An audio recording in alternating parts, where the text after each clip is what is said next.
ចាជំរាបសួរពុកម៉ែបងប្អូននេះគឺជាប្រភេទរទេលក់ទឹកអំពៅនិងកាហ្វេភេសជ្ជៈគ្រប់មុខចាសម្រាប់មកឈុតនេះដែរគឺបងប្រុសបានធ្វើការកំងទិញទាំងម៉ូតូទិញទាំងរទេពីខាងយើងខ្ញុំផ្ទាល់តែម្ដងចាសម្រាប់ម៉ូតូគឺជាប្រភេទម៉ូតូស៊ីរូកាមេរ៉ាប្រាំងបូមមានការកាយបូមកាយច្បាក់មញងហើយនឹងកាយកម្មដៃជូនគាត់ចាផ្នែកខាងក្រោយនេះចានេះកាយកម្មកាយសបកជូនគាត់ហើយចាក់សាំងឲ្យពេញជូនគាត់មុននឹងយកទៅផ្ទះចាហើយចំពោះក្បាលកិនគឺជាប្រភេទដុំ3ដុំតាន់កិនម្ដងអស់ទឹក100%ចានេះ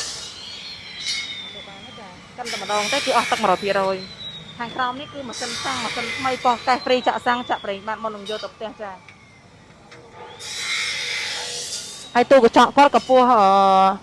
ចូល80ចាទូកញ្ចក់ខ្ពស់មែនទែនចាដាក់គ្រឿងកំប៉ុងដាក់អំពៅដាក់អីចឹងណាហើយមានថែមធុងតកចំណុះ40លីត្រឲ្យមួយទៀតចានេះធុងតកគាត់ហើយបរិការក្រោយនេះសម្រាប់យើងដាក់ធុងដល់100លីត្រចាធុង40 60 80 100លីត្រដាក់បានទាំងអស់ចាហើយចំពោះផ្នែកខាងក្នុងដាក់ធុងតកបានមួយទៀតចានេះហើយគ្រឿងក្រៅកបាំងម៉ូតូកបាំងអីបូមស៊ីនកម្មស៊ីននេះគាត់នេះឲ្យទៅវិញទាំងអស់ចាហើយដបូលគាត់គឺតតឹង1.7 ម៉ែត្របដោយ2.7 ម៉ែត្រវែងល្អមែនទែនចាខែភ្លៀងអញ្ចឹងវាអត់សាទេចាកន្លែងយើងលក់ដូរចាសម្រាប់ពុកម៉ែបងប្អូនមានតម្រូវការចង់កំងធ្វើរទេះដូចក្នុងវីដេអូនេះក៏អាចធ្វើការតាក់ទងតាមលេខ Telegram ផ្នែកខាងលើបានចាទីតាំងនៅភ្នំពេញនៅផ្សារដើមថ្កូវលើផ្លូវ271ស្លាកយីហោរបស់យើងខ្ញុំគឺឈ្មោះផាតតារាចាសូមអរគុណ